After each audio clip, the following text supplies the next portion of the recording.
Welcome back to a new episode of The Rising of the Shield Hero. Today we're going to review the new episode of the show. First, I want to talk about what happened at the end of the episode, which was in a cave.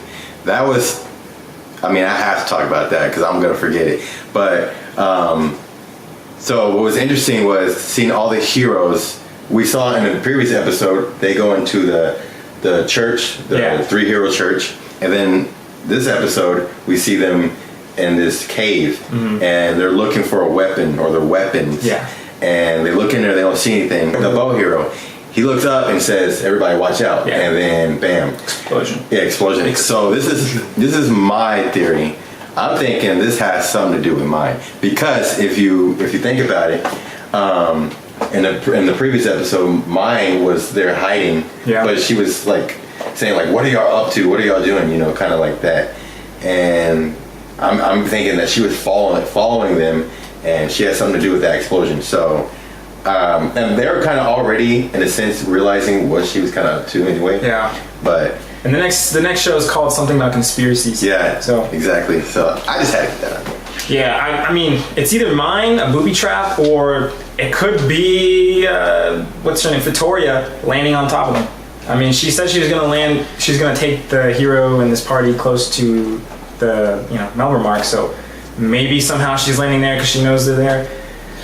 I don't know. We'll see. It definitely does feel like that whole underground library of sorts led them to this place. Yeah. We also see Fitoria's scheme. So like Noah was saying, she was telling Naofumi how she wanted to destroy the heroes because they weren't getting along. Yeah. But we see that was somewhat of a scheme to test Filo, and so Fitoria puts her in this little shield, this little aura where she can't get out, and she traps Melty and says, "I want to see how much like you care for Naofumi and everything, basically."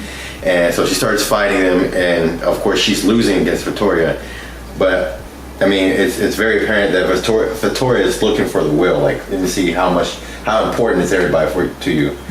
And I kind of think what she wanted the shield heroes to see is like she wanted Naofumi to have that type of respect with every other of the heroes, kind of like how she has with Naofumi, like just.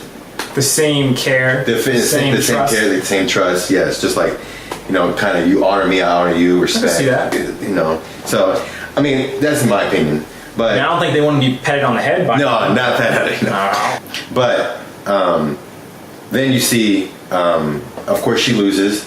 But Fitoria's like, you passed the test, and she crowns her. Does she lose? Well, Fitoria says she won. Well, Fitoria, we know definitely. If Fitoria was going hardcore, she would have lost. But we get to see a new move by Filo with a little golden claws or something.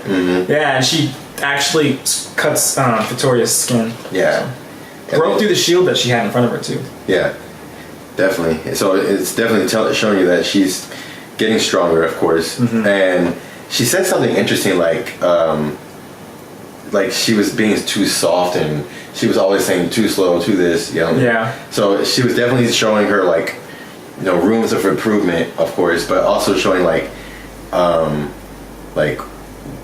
her will. Like, let me see how much you really want this. Like, what are you fighting for? Yeah. What are you like? What's your reasoning? Yeah. Like, I mean, if you don't have something you're fighting for, and you're not going to give it your all. Like if you're fighting for someone's life, I mean, you're going to do more than if you're just fighting the fight. And she said that multiple times, like she was fighting for it. Yeah. Like, now for me, she's putting her all into this fight. Yeah. Because in her mind, Melty's a hostage, and people are going to die if she doesn't win. Yeah. And I bet you that she was also, I mean, it didn't show it, but I mean, it's probably a theory that she's probably thinking about her master when she's thinking about training Filo. Yeah, and I don't remember what the trigger word was or line, but I think Naofumi said you can do it, or I believe in you, or something. Yeah, I believe in you. And then she has like a little things fact. Yeah. Yeah.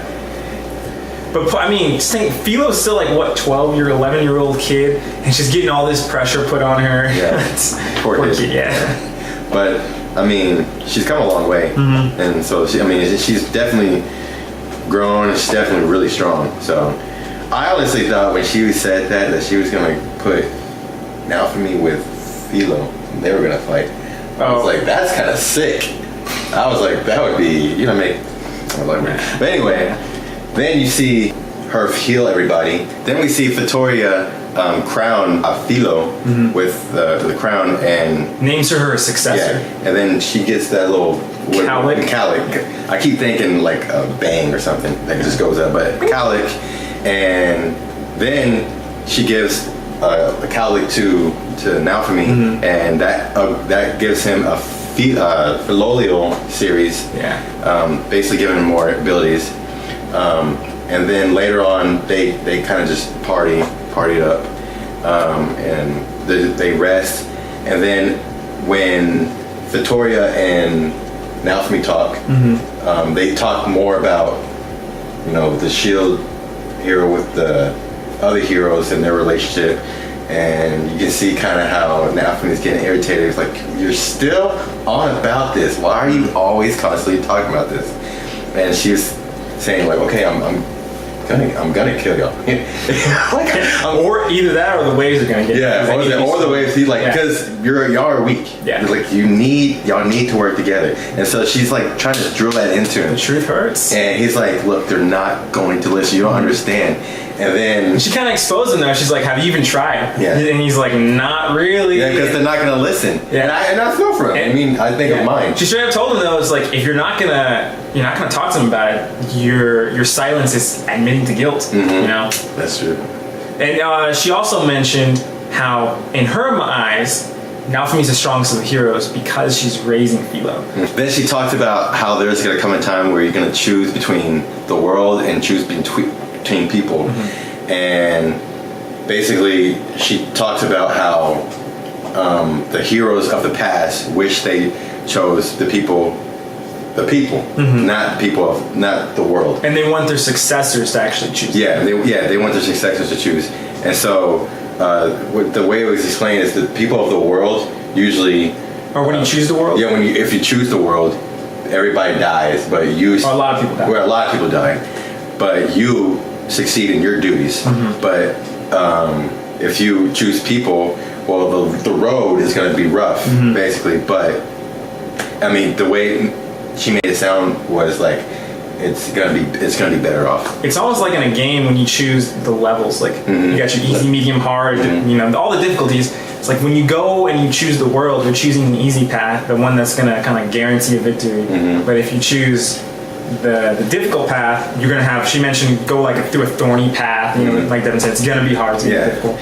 What was interesting was, and Noah brought this up, was that we're kind of wondering, what if what she's hinting about Fitoria is hinting that this actually is not a game, and it's actually like real life, because she mentioned that the heroes of the past wish that this was not, wish they chose the people instead of the world.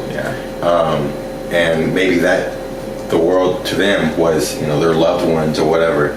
What if this is actually real life? Yeah, like what if after they fought the waves, they realized that the lives that were lost, that were sacrificed because of choosing the world, maybe those lives are really gone. Maybe those were real people. Yeah, real people. Exactly. Just a theory, but I mean, who knows? Also, the waves going forward, we see how Fitoria was talking, like I mentioned before, the shield hero and the other heroes are weak. We see how Fitoria just took apart that that dinosaur armor thing with like a couple blows and it was over. Yeah. And she was saying like, you couldn't even take that down. Like you are gonna have some trouble. And so I can only imagine the world trouble they're gonna have in the future, because you also hear this again. I'm mentioning how they need to be together, the heroes and the other heroes. And they're only fighting one wave. Yeah, and then they had trouble with the last one. It's only one. And I mean, we mentioned last time that there could be multiple waves. There are. Yeah, that's what she said. Yeah. So I mean, that could also be another deal. where they maybe once they're done with one wave, go to another one, Yeah. and then another one until it's done. So I mean, the waves are definitely going to get harder, and Naofumi and his crew needs to find ways, as well as the other heroes, to get stronger. But it seems like the key to getting to being like really effective with their strength and their abilities is to work together with all the heroes together and the team. So Yeah, that's what it's kind of a different story from what the king of Melromark was saying, but Fitoria, she's been with the heroes. She was raised from the heroes. She keeps saying, I forget all these things, but I remember this. I forget all this, but I remember this. And so if this is one of those things where they actually need to work together, what was the king doing in the first place telling them that they should separate and go on their own adventures? Yeah. He's very divisive. Like, subscribe, leave a comment down below. Let us know your thoughts, your theories, what you think about this episode. With that said, I'm Devin. I'm Noah. And we'll see you next time.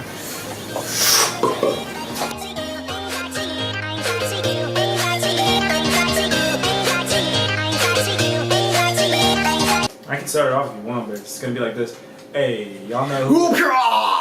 He ain't doing nothing. I'm doing it. That's going to be the blooper for this one. Yes, that's going to be the blooper for this one.